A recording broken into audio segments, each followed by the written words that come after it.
വർഷത്തെ ഡിസംബർ മാസത്തിലേക്ക് സ്വാഗതം. നമ്മൾ നോയമ്പിന്റെ 8ാം ദിവസത്തിലേക്ക് കടന്നിരിക്കുകയാണ്.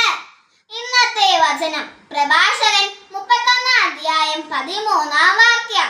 അത്യാഗ്രഹമുള്ള കണ്ണ് ദുഷിച്ചതാണെന്ന് ഓർക്കുക. കണ്ണിനേക്കാൾ കൊതിയുള്ളതായിട്ട് സൃഷ്ടികളിൽ എന്താണുള്ളത്? അത് നിമിത്തം ഓരോ മുഖവും കണ്ണുനീർ വാർക്കുന്നു.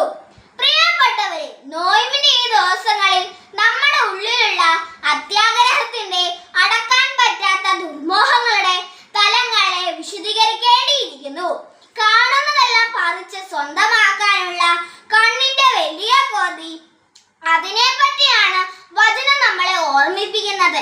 അത്യാഗ്രഹം അവസാനം കണ്ണുനീറിലേക്ക് ആഴ്ത്തുന്നു. ഈ ദിവസങ്ങളിൽ നമുക്ക് പരിത്യാഗത്തിന്റെ ആത്മനിയന്ത്രണത്തിന്റെയും പാത പിന്തുടരണം.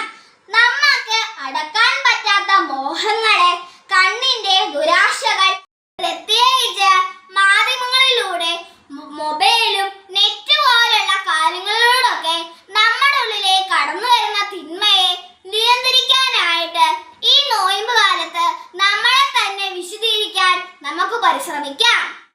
ഇന്നത്തെ സുഹൃതം, എന്റെ ഉണ്ണീശോയെ എന്റെ കണ്ണുകളെ ശുദ്ധീകരിക്കണമേ. ഇന്നത്തെ പ്രവൃത്തി,